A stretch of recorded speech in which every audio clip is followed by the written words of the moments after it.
you know that Warner Brothers is planning a new Goonies and Gremlins film. Oh, Yay!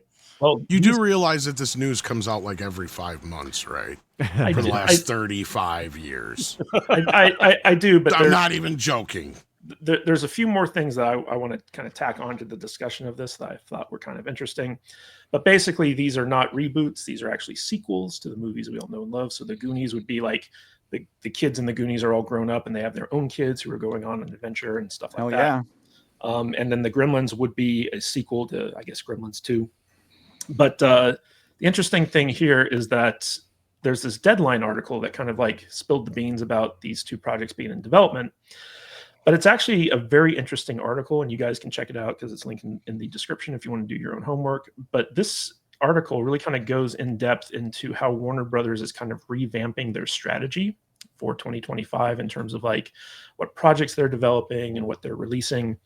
And a lot of it has to do with the fact that they pissed off a lot of like big name creators and actors and stuff like that in the COVID era by doing direct to streaming releases. So like stuff that was supposed to come out in theaters, they basically put it out on streaming and screwed a bunch of people over for their back ends and stuff like that. And whose fault was that? It was, I forget the name of the Killar. Thank you, Tom. So like, you know, that was kind of like his decision, and he was kind of gearing up HBO Max to be a big competitor with Netflix, and but didn't quite work out like he had planned. But what's interesting about this article is like they're talking about how Hollywood, or I should say Warner Brothers, is trying to get back to their creator-centric approach, because before COVID, Warner's was really known to be like a studio that developed relationships with directors and actors to a certain extent, and basically like worked with them to create passion projects, or at least projects that they were passionate about. They had Christopher Nolan in their stable, Clint Eastwood, and a bunch of other stuff. And then COVID kind of like ruined that. Now that David Zaslav has come in and they've got like new people at the top of their development slate, they're going back to that kind of like mentality of trying to basically partner with like auteurs and like people like James Gunn and Paul Thomas Anderson and stuff like that to develop Ryan Coogler to develop films that the filmmakers are passionate about, but are also commercial enough for Warner Brothers to push out. And it was actually a very interesting article, just kind of talking about, you know, this shift in strategy going back to kind of like what used to work for them, and some of the movies that they have kind of like piled up for their slate. But the big thing is that the guys who kind of developed Barbie for them, one of which was like their big like marketing guru, his name was Goldstein, I think. He basically got fired. Like he got kicked from the studio, and now he's a free agent. And everyone's like, why would you dump your quarterback, you know, like your big time quarterback before going into a game? Yeah, so I wanted to start with you, Alex. What do you think of a Goonies sequel? Would you be down for that if they're adults now instead of kids? No, that's gonna be terrible. It's gonna be awesome. It's gonna be awful. Now we get mispronounced awesome. I mean, besides Josh Brolin, and maybe Sean Austin's a national treasure, but his comments as of the last couple of years have been questionable at best. But yeah, no, it's probably going to be terrible. It might be nostalgic for those of you who love the Goonies, but I despise that movie and I think it's terrible, so I'm not going to watch it. You're terrible. I have absolutely no desire to watch a bunch of washed up middle-aged actors come back. Dare you, sir? For a child's movie. Middle-aged, they're more like grandfather. Yeah, yeah. The fact that you can be so wrong and so correct in the same sentence is just amazing to me. I get it. What's Short Round's his real name? I can't remember what it is.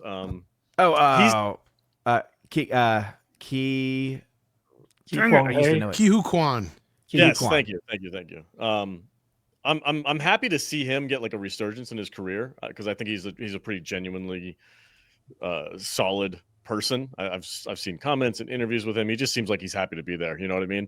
So I'm down if he wants to come back into Hollywood and make some cool movies. But why do they just keep freaking tapping into the same old nostalgic bullcrap, and they're just gonna ruin it. And it's just like it never ends well. I don't get it. Like, just stop doing that. Get something new. Make something new. If you want to bring these actors back, cool. But Like they just keep tapping into the same crap. And it's like, oh, let's make Indiana Jones 8 with a freaking 95-year-old Harrison Ford, and let's make freaking this movie from the 80s, but now everybody's old and shitty. It's like, please don't. Please just stop. Well, that's it. That's my opinion on it. Odin, there's a paragraph in this Deadline article that says that Warner's ended 2024 with $3.2 billion at the global box office. Per the latest updated figures from Deadline's Nancy Tartaglione, off 19% from 2023's 3.94 billion. Domestic in 2024 came in at 1.1 billion, down 23% from 2023. The worldwide deficit between the 2023 and 2024 is more or less due to the overseas results of Barbie, which brought in like close to $1 billion. So Warner Brothers is definitely feeling like some type of like, impact from the choices that they've been making for their movie slate. And this seems like a kind of a drastic way to kind of to correct that by getting back to like, filmmakers that they think can deliver stuff the audiences want to see, even though like the slate that they listed in this article doesn't seem all that appealing, because you got people like Bong Joon-ho, who did, the Best Picture winner, Parasite. Thank you. He's got Mickey 17 coming out, which just has no buzz behind it whatsoever. We've got Minecraft, which Warner Brothers is co-producing with Universal, and a lot of people are like, I don't know if that looks very good. Ryan Coogler has this movie coming out called Sinners that I don't know anything about.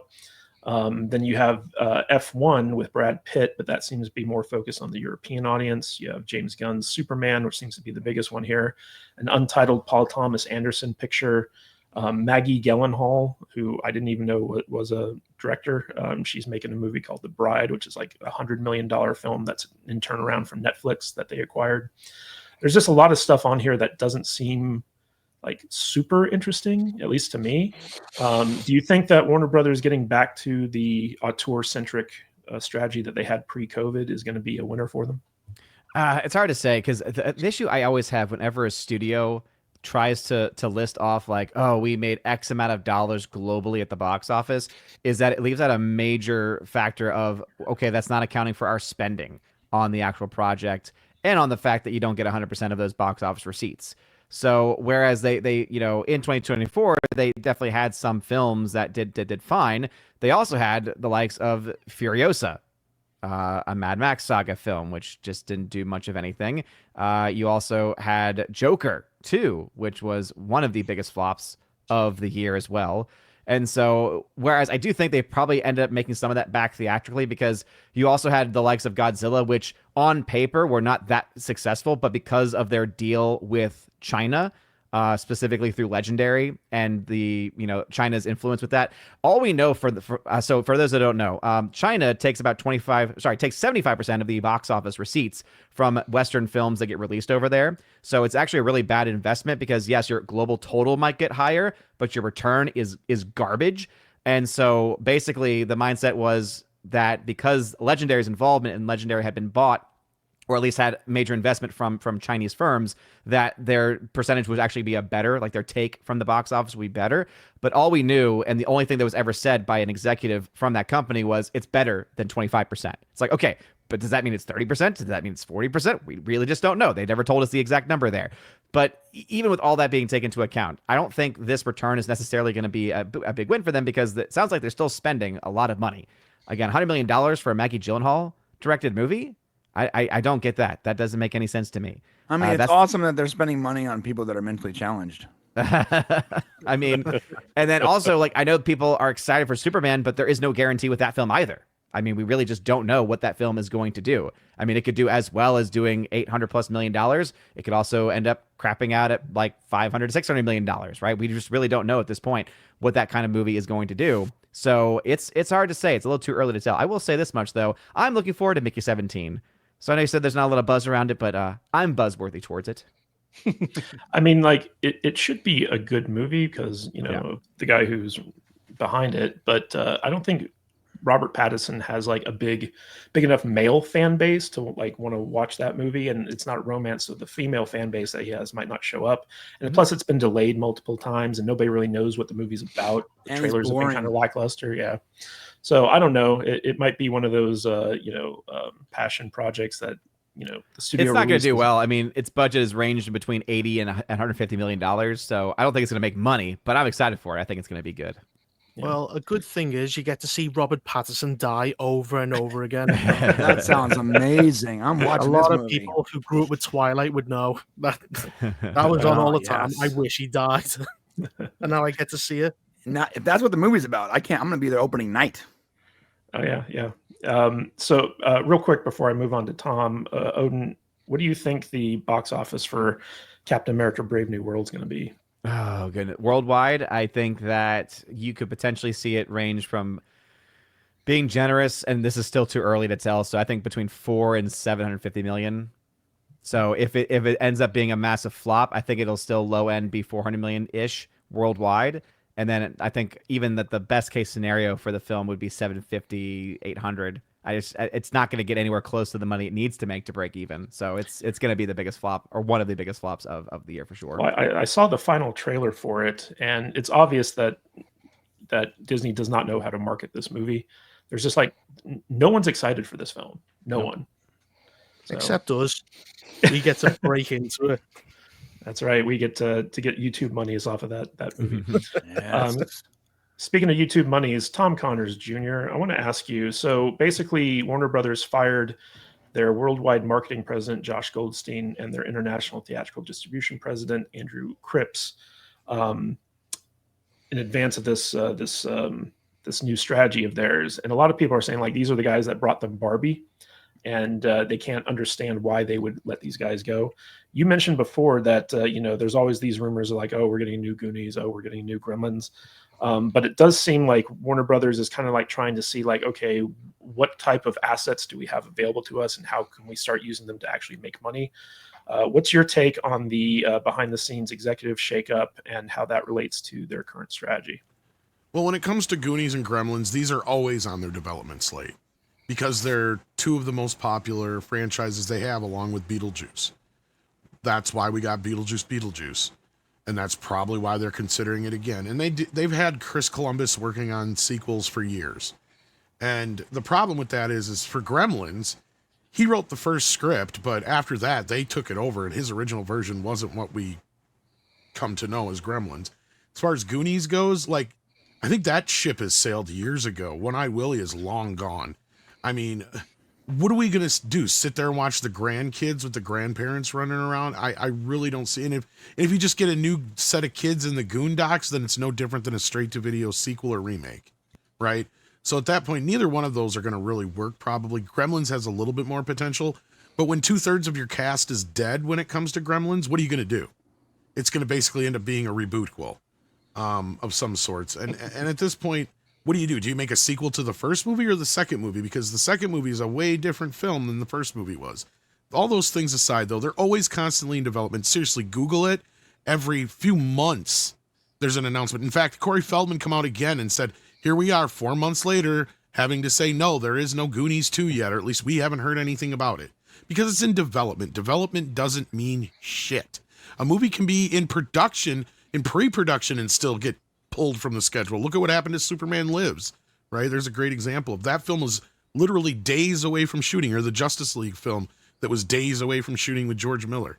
These things happen all the time. I'll believe there's a Goonies 2 and a Gremlins 3 the moment the cameras start rolling and I actually see some behind the scenes photos or footage. Now, as far as the shakeup goes at Warner Brothers, well, a lot of these people are probably still some of the people that are left over from Killar's regime. And maybe these are the guys that had something to do with Barbie, but who's to say they didn't have something to do with Joker 2 and Furiosa, right? Like, that's the other thing we got to take into consideration here. Because now we're finally getting to the slate of films of when Zazlov came into power. He couldn't take credit for some of these other hits they just had recently, but going forward, he's gonna be responsible.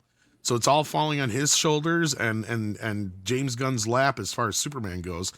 Because, yeah, we don't know how Superman's going to turn out. And I've been predicting that Superman is going to be the barometer for whether or not superhero movies are dead or not. because we're at this point now where we have not had a success unless it's a Deadpool or a Spider-Man or something like that. Even Batman isn't a sure thing anymore.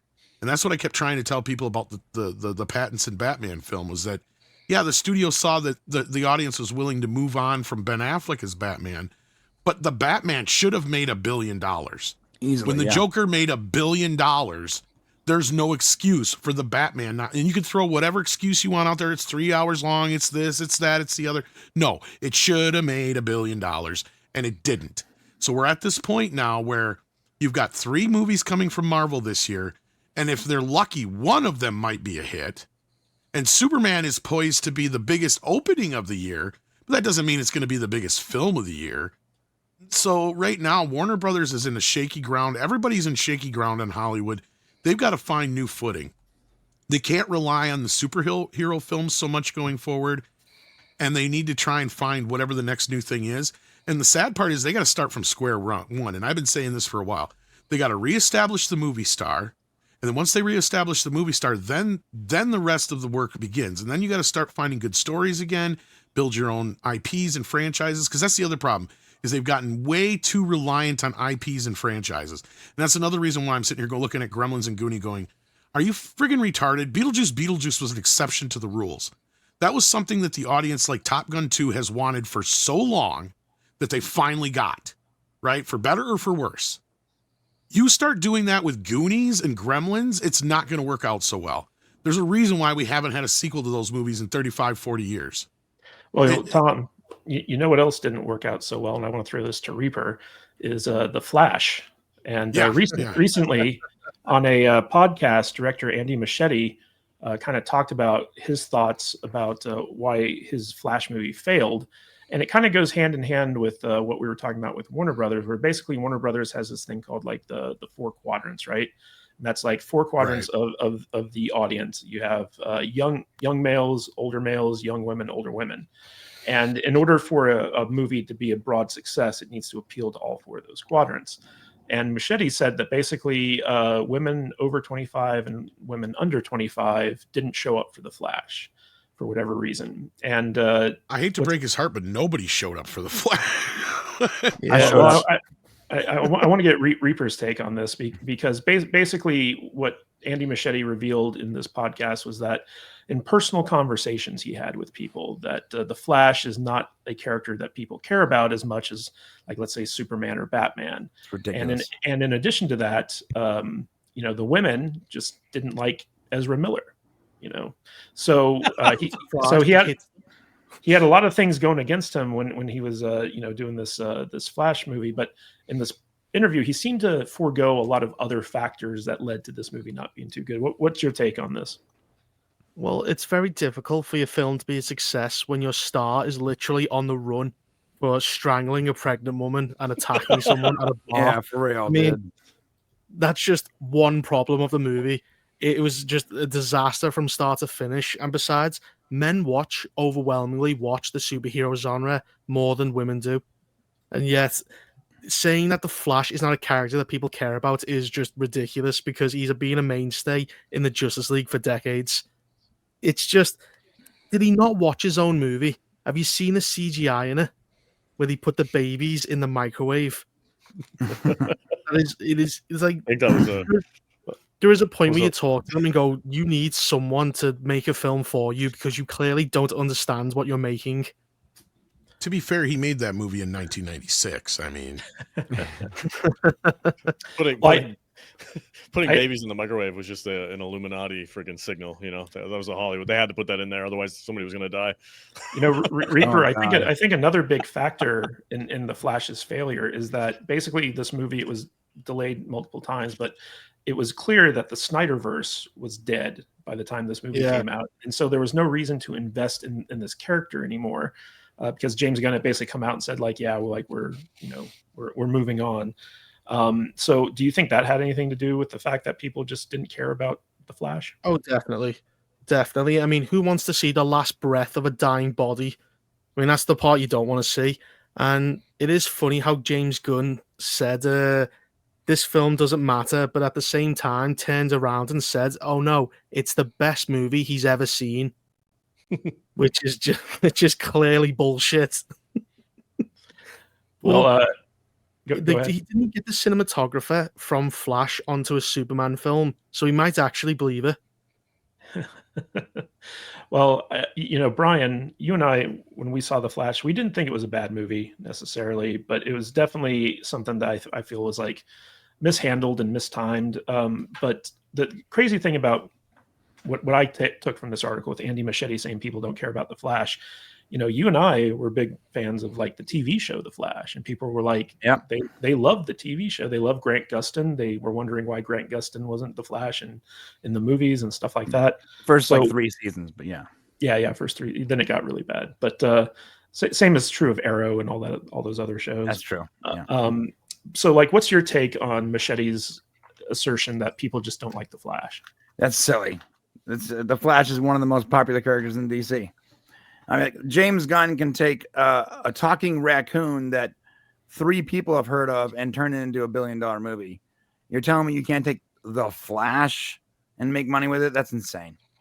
It's silly. The Flash is one of the most popular characters in comic book history.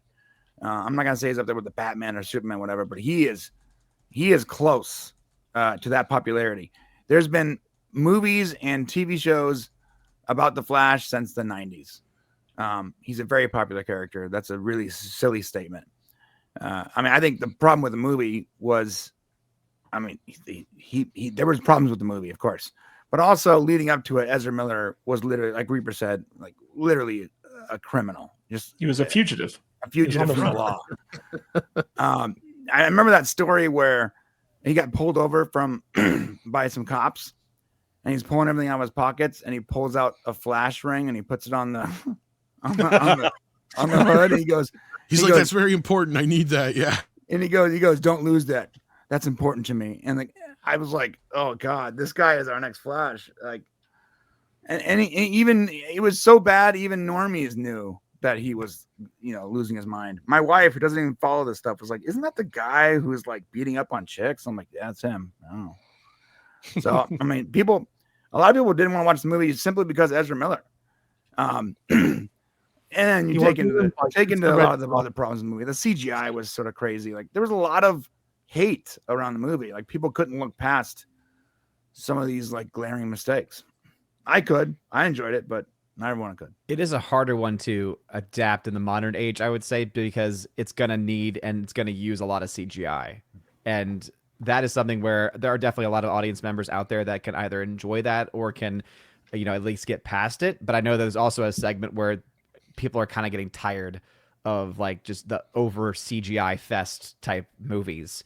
And I think that's an issue too with Flash. It's like you kind of almost have to do a film like that these days. And that could, again, also be a hard sell. Why that film especially was a hard sell. There's a lot, as you mentioned, there was a lot of reasons why that film just did not do anything. Can I make a quick point here? Is they also adapted like his finale. Like, Flashpoint is like the last movie you make in the Flash movies. It's not the first. It's also a stupid story. It is a stupid story, but like, if you're gonna make that movie, you make it after you make 3 other movies or something. You don't start with that. That's like, imagine if Iron Man just started with fighting Thanos. It wouldn't make any sense.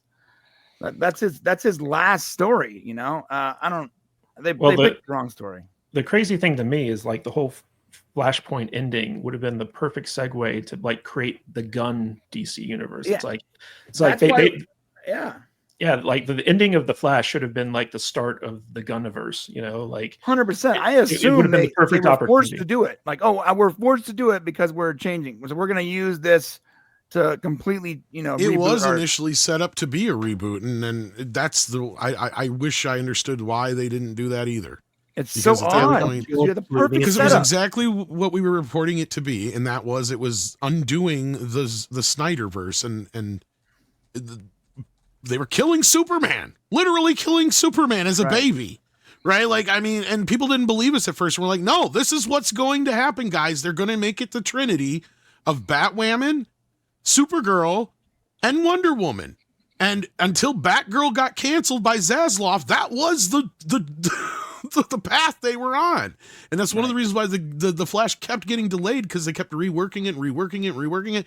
As far as we know, the only thing that James Gunn added to the mix just confused matters more. And that was bringing in George fucking Clooney for no good fucking reason that makes no sense to anybody. Because I still stand here and I go, Michael Keaton and him are the same Batman. Yeah, this multiverse shit weird. does not work here. Like the Michael Keaton thing was weird. They had the perfect opportunity. Like, if you have to do that story, like, it makes sense to use that story to reboot your franchise and like maybe tell the audience that are paying attention what's happening. And they just didn't. And he should have, because he's keeping all these actors, which would have made more sense then. Because this is where I think things are going to get confusing going forward. You're right. You're going to have a lot of people thinking Superman's supposed to be a complete reboot, but yet all of a sudden, when you got Amanda Waller and some of these other people popping in that are the same exact actors acting against Jason Momoa now playing Lobo and shit, people are going to be going, what the fuck is going on here? Because guess what? The general audience doesn't pay attention to the shit that nerds do. No, they don't. Like the Ezra Miller thing, you guys are right. That was one of the few things that kind of bled over into the mainstream, but I don't think that was the biggest problem in the film. I just think there was no interest in it whatsoever. Even when they're saying, we've got Michael fucking Keaton, and they're like, and everybody's kind of like, yeah, okay, and you know, like, at this point, nobody could give a shit, because we're just so done with these superhero movies, I think, as a whole, unless it's something like Deadpool and Wolverine. And then when Spider-Man No Way Home, which was a result of The Flash, ends up beating it to the punch, the audience is kind of like, yeah, we've already seen this. It was called Spider-Man No Way Home. And when it comes to Michael Keaton, unless you were like alive in the 80s, like no one exactly cared, right? And that's the other thing, is the Snyder Bros fucking dump on him constantly. So yeah. I mean, I love the Michael Keaton cameo. Oh yeah, I'm not gonna lie. But no. I thought they kill him Michael 3 Keaton, times in the fucking movie, though. That's the other problem. Yeah, but Michael Keaton in the movie was good, but it's just like if you didn't grow up with him as your Batman, like there's no point to it. Like you don't care. There's no investment there.